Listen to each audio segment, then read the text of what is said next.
So, hello everyone. Today I'm going to be presenting this specific project of using Hermes agent to create an AI leads agency, and this is especially being used by Wordiva.ai. Like we are going to use it for our company, which is Wordiva.ai.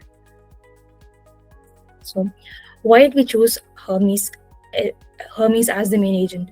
We chose Hermes because it has excellent multi-agent orchestration capabilities, and another perk of using Hermes is that you don't have to write a single line of code. Everything is in form of markdown files, or there's one shell script to start everything up. So those are the two main two main use cases of Hermes. Another one, like another few use cases are it has better memory management. It has since we're using a Kanban based task execution, it has that. Um, and it has pretty good LLM providers also, which is already inbuilt. So we're able to switch between different LLM models using Hermes itself. So why Hermes? We are using Hermes because again, it's very easy to set up. Secondly, it can do a whole lot of orchestration using parallel agents and Kanban boards, which kind of removes the entire process of having salary tasks or having a cron job running every now and then. So the result is a faster development period, and it has a lower infrastructure complexity. Okay. Now here, the key benefit of the entire architecture is that the entire sales pipeline is implemented due to through markdown files. So it is divided into two, which is the soul.md files, which explain what each agent does, and skill files, which the agent itself creates, so that it doesn't have to go from 0 to 1 every single time it runs. It can just take the context from the skill and just run it on itself. So, and right now, since I mentioned task queue, we're using the Kanban skill as the task queue instead of the inbuilt Hermes one, because we found it much easier to see and also interact with, rather than communicating with the agent directly. So this is the basic architecture of our agent. Now, the whole crux of the project is that the user has to give as little information as the user can to start an entire campaign. So each search for a new lead is called a campaign. And so here, if the user says what are its target audience, for what or for which company it needs to find the target audience, this agent will be able to go and find leads, especially leads which are actually connecting to a human, not a chatbot. For example, there's a lot of query emails or info at emails which won't go to any particular person. It'll just go to a bot who will reply back to you. But then this particular pipeline will be able to find the human behind the actual startup. Okay. So this is our high level architecture. So as you can see, we have the user, which is directly interacting with the Hermes gateway.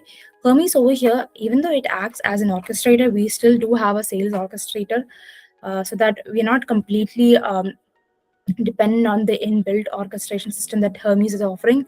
We're having specific sales orchestrators, so that we'd use the skills that we already created, rather than just web searching or going to different websites, as what the Hermes agent usually does. Then we have the researcher, we have the enricher, we have the email writer, outreach, and the SMTP. So this is the architecture in an overview. So the researcher, what it does is it mainly okay. I'll start on the sales orchestrator. The sales orchestrator mainly check what the intent is, what the intent of the user is, and it creates the entire workflow. It will create maybe 4 Kanban tasks, which is for the researcher, enricher, email writer, and outreach. And from there, it creates the workflow. So which agent is going to go first and which agent is going to go last. So it creates an order in which each agent can go, and it also verifies after each agent has done its job to see if it is completely carried out or not. So the second agent is the researcher. It finds the leads, it enriches the leads, and also adds business level intelligence. So what it means is that it finds extra context about this particular startup or this particular lead that we're researching, so that we'll have more content to write to them rather than just being a generic email saying, hey, I found your startup, I would like to do business with you. So it feels much more personal than a normal spam email. Up next, we have the enricher. Here, we're using a third-party API called Apollo.ai API. What it does is it cross-references if the lead that we got from the researcher is genuine. If it is connected to an actual person, it'll search up LinkedIn and other sites. Maybe it's a person who writes blogs regularly. This will go into the blog to see much more on the person's personality. It's basically creating content, so that creating content to write to the email for the specific lead. So here the enricher just cross verifies and also verifies the content that we have actually researched in the first stage, so that we won't be mistaking anything during the email writing stage. So in the email writing stage, what mainly happens is that all the context, all the content we receive from the researcher and the enricher is written into three emails. First, we have the initial email, we have the second follow-up, and the final breakup email. So the initial email is just introducing our product, and it's going to be us trying to pitch ourselves and asking for a call or a meetup, whichever way the user wants it to happen.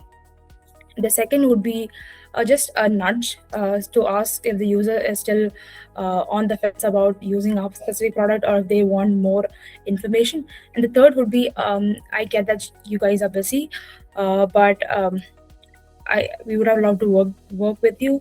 It would be a small email stop trying to stop the subsequent email. So it's kind of like breaking up softly. Then finally, we have the outreach agent. This agent mainly is tasked with sending the emails using an SMTP server, and it also monitors the reply using a skill. So this particular reply, so if the user, it's a cron job which runs every 6 hours, and if the person has replied, if it's regarding the company or if it's regarding the product, the person there's a knowledge base which the agent can check and reply again. Or if it's something like, oh sure, let's set up a meeting, it'll ask the human for a human intervention. And when the user texts back, or using Telegram is a main interface, if the person says, sure, I'm free in these few days, this agent will create a draft email to send to the lead to create a meeting of sorts. Everything is stored locally in SQLite, so that we'll be able to look back upon it. It's also stored in the agent memory as well, so that it gets better with each iteration. Okay, so for the Kanban workflow engine, it has mainly 4 tasks: the research, enrichment, email writing, and outreach. And this is mainly like a task queue, but it's better because the agent can directly interact with the Kanban board rather than just waiting for each agent to finish its work. Now, the lead generation pipeline. In the lead generation pipeline, it mainly discusses what the product is about. If the agent has questions about what you're going to offer, it's going to ask you certain questions: what specific niche you're targeting, or which company, which type of people you want, where would you want the company to be based on. And after getting all these information, I'll try to find the leads. I personally find it that it works better when you specify the number of leads that you want to find. Say if you want 5 leads, tell that you want 5 leads in so and so niche, and I want them to be based in say Dubai or Seattle or something like that. The next is the data enrichment pipeline. This is mainly getting information about the company and about the user in general. Third one is the personalized email generation. This is mainly email regarding whatever we found in the previous 2 stages, and the email agent sends this to the user. Now, this auto reply agent is bundled with the outreach agent, but right now we're going to call it as the auto reply agent because it's a skill which we use to reply back if there is a reply from the lead. And it's going to be mainly from knowledge base and or the user intervention directly. So those are the main pipeline that we are following. This is the data flow architecture. As I said earlier, everything is stored locally, and it's also stored in the agent memory as well, so that we'll be able to utilize it for the future. Now, deployment. Currently, we're deploying it in containers using Podman. This is mainly because we didn't want it to be running locally, because if you deploy it in containers, it's going to keep running as long as you keep it running. So that's one benefit. Another one is that it has better safety than you trying to run a Hermes agent in your local server. So, and it's better for containerization as well. So we're using Podman, but it is also compatible with Docker. Okay. Now I can show an overview of the agent. So we are going to go and kind of understand, like we're going to go and start a new campaign for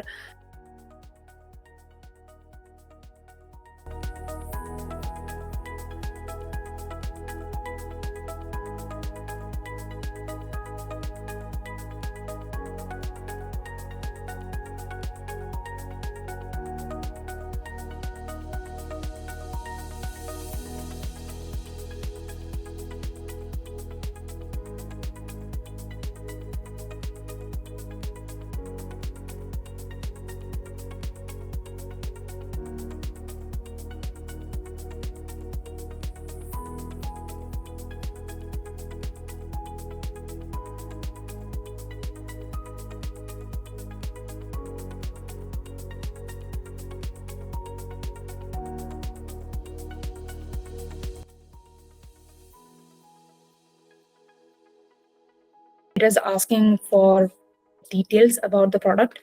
So I'm going to go and answer this.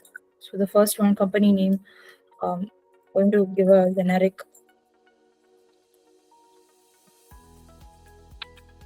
Second one is the website URL. No need. Third one is the product description.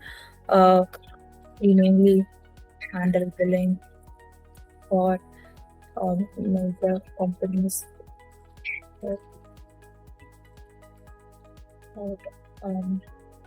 Help them file out forms, etc. We also have billing tools for freelancers. Okay. Now the fourth one is company vibe. So let's go with professional for now.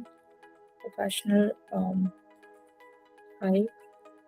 Target audience, US based leads. So the industry would be mainly SaaS, AI industry. The size would be small to medium size. Job titles, preferably people at the top.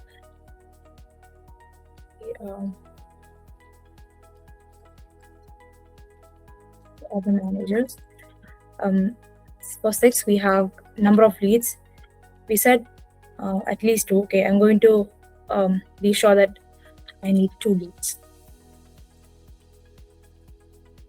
7, personal email preference. Yes, we need personal emails only. And 8, finally, we want direct and concentrated then. Okay, we answered all our questions.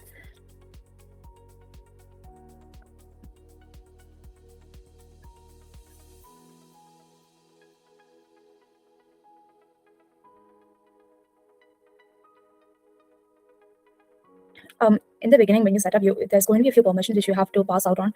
So you have to allow certain tasks to be done.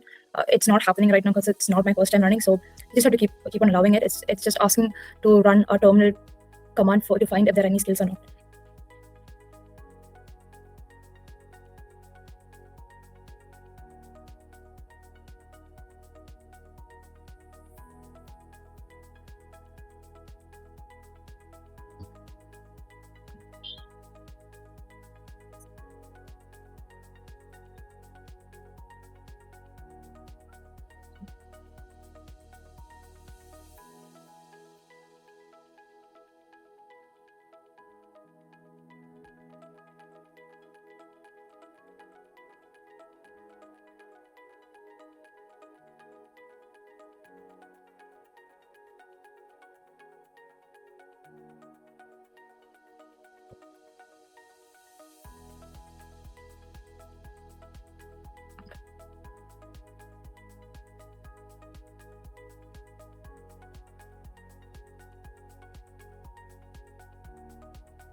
So these are our four sub agents. It's right now researching on our companies, on two leads, and then we'll have T2, which is the enricher, T3, which is the email writer, and T4, which will send the emails.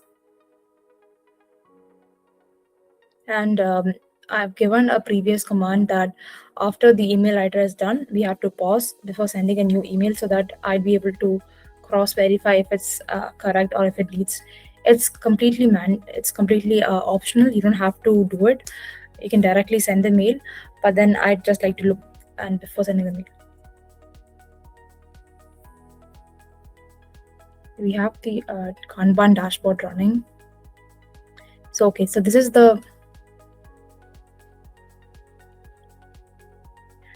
these are our new agents, new tasks, which we have seen over here.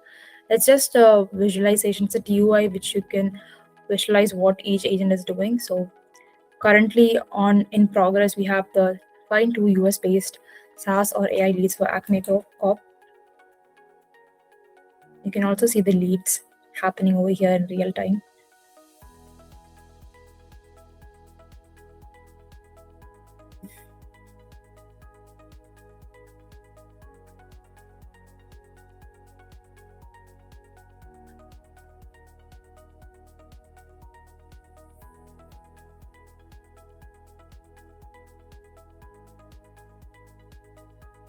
So far, the T1 agent is the one which takes quite a bit of time. All the other agents will go pretty quickly if the researcher does most of the work.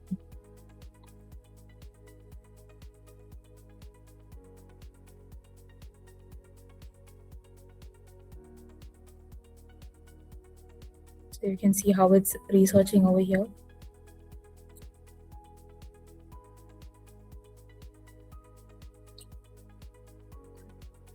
Okay. Since this is a new company which we have created, it created a skill for the specific company, which is the Acme Corp, which doesn't exist, but it just creates so that it's more easier for us to utilize this in the next run. You can just say to find two more new leads for Acme Corp, and it will do the entire thing again. Find you newer leads, so you can keep on doing this without writing the entire paragraph about what your company is.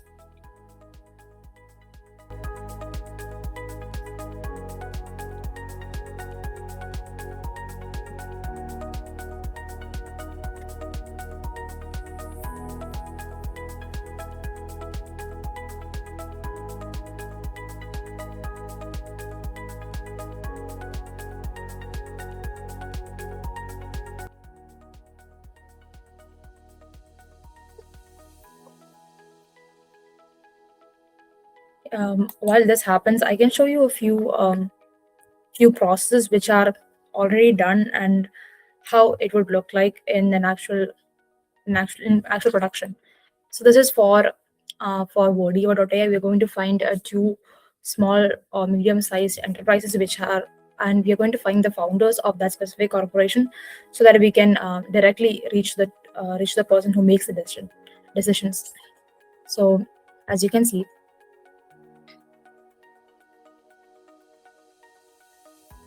so it starts from over here. So it's researching in different sites on how each of the founders or how each of the users are talking and finding out. And it found out four such people. And after this, it's going to um, so okay. Now it's going to find the personal email address or with an alias of the company or whatnot, but we're going to make sure it does not go into a information or a query or a help desk, basically. So it's just researching all the companies. So these are the two companies which I've chosen because I asked for two leads. Now we're going to use Apollo for the enrichment. And what Apollo basically does is it cross refers if whatever the agent has given is correct or not, if the person exists. So these are a lot of, okay. And then after that, it'll just get saved into the DB. And the next agent, it'll also get feeded into the next task, which is the enricher task, and then the email writing task. So out of the four, the two earlier which was found we did not reach any conclusion with it. So it ran the entire process again to find two more, which we can actually find the email addresses and a bit more information about the company. So this is what we ended up with. And after it verifies, we'll go to the enriching of the data. So this is just gaining information about the specific company and if the person already has blogs or if the person already is using a specific product like ours. So it's doing comparator research, and also it's trying to find a bit more about the person.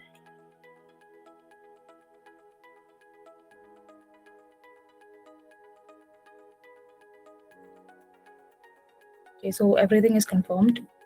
Extra facts are all there. So as you can see, there's a crucial gap because this person is a published author, but their company blog is pretty much dormant. It's not being used at all. So we can pitch our product for that specific person because the person needs the use. And this is another angle which we can use for the next company if they don't already have a blog. So that's that. And we have the cold email sequence. Okay, now there's a checklist for the emails. So we're not going to use any fancy tech startup words like navigate, leverage, reaching out. It feels too impersonal at this point because every email opens up with that. We're going to go short and we're going to be direct to the point. We're going to introduce ourselves first, and we're going to ask, we're going to provide them a value with what we can do for them, so that they'll be more inclined to using our product or even at least getting to know our product more. So just going through whatever we have researched. And these are the 6.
instead of invoice plumbing. So that's pretty much very intimate, and it's pretty direct on what their use case is.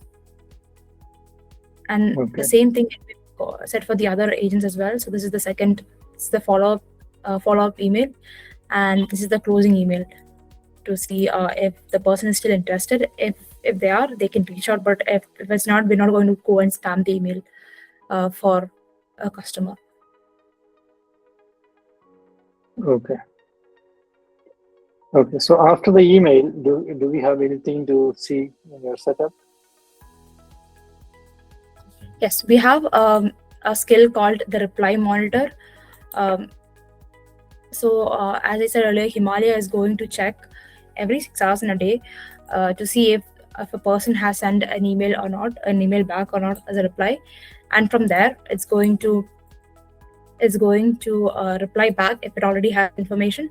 So right now over here we can see in the email writing agent, the T4 agent, that it's going to track open or reply if the system supports it, and it's going to report the delivery status of each lead.